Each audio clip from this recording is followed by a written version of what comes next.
The most average human being learns in 3s and 4s, right? So we have our own instructor type of training here. We call it done in 4. If you can teach a technique in 4 movements, then you're solid. Okay.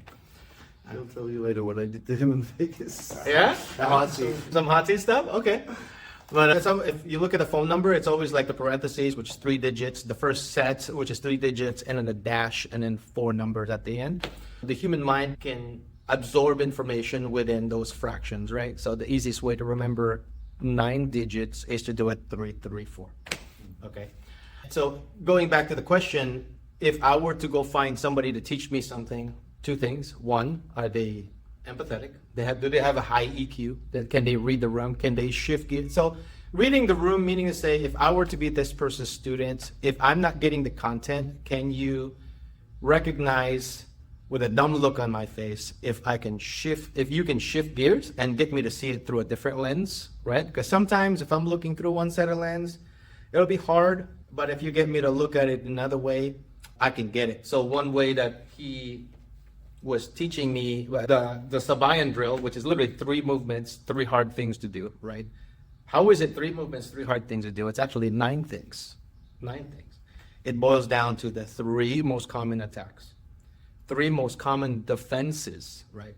And 3 various types of tempo. So that's the whole way I acquired it. But when I looked at it from the FMA lens, I'm like, hard information. Yeah. And then I saw that the Sabayan drill starts with a 360 encounter with a knife instead of a hack and then a simulated cut with a backhand. I'm like, so simple. Martial arts, so simple. It's like flow of water, right? So I really appreciate the fact that by dabbling in so many things, I read the language. It's almost like being trilingual in martial arts, right? So we call 360 block. He calls it a hack.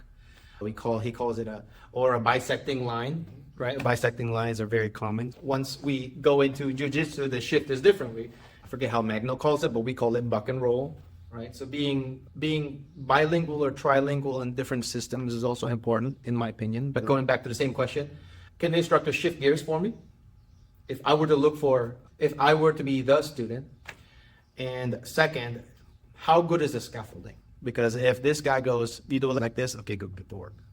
Then I'm gonna look at him like, I'm lucky. I'm blessed with the Filipino genes of dance moves, but I'm not a dancer by any means. But I can get martial arts. Martial arts is my dancing, so I can see complex set of movements, and I'm like, okay, I got that part.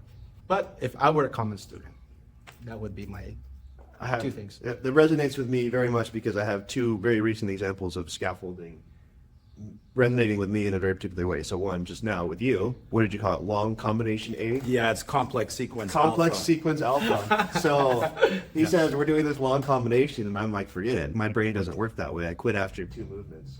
But you scaffolded it, right? Yeah. We did the first bit, and we did it again and again, and then we added the next bit, and then we built some rhythm, and then we made it look cool.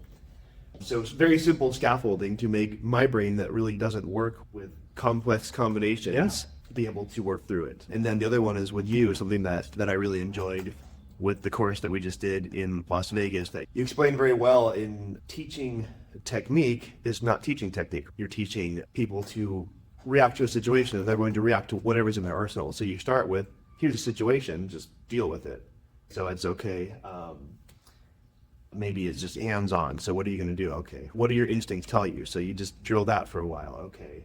And then it's, okay, here's the next thing. And then eventually you get to the technique where it's, okay, your last resort is now you have to complete a Krav Maga self-defense technique. But guess what?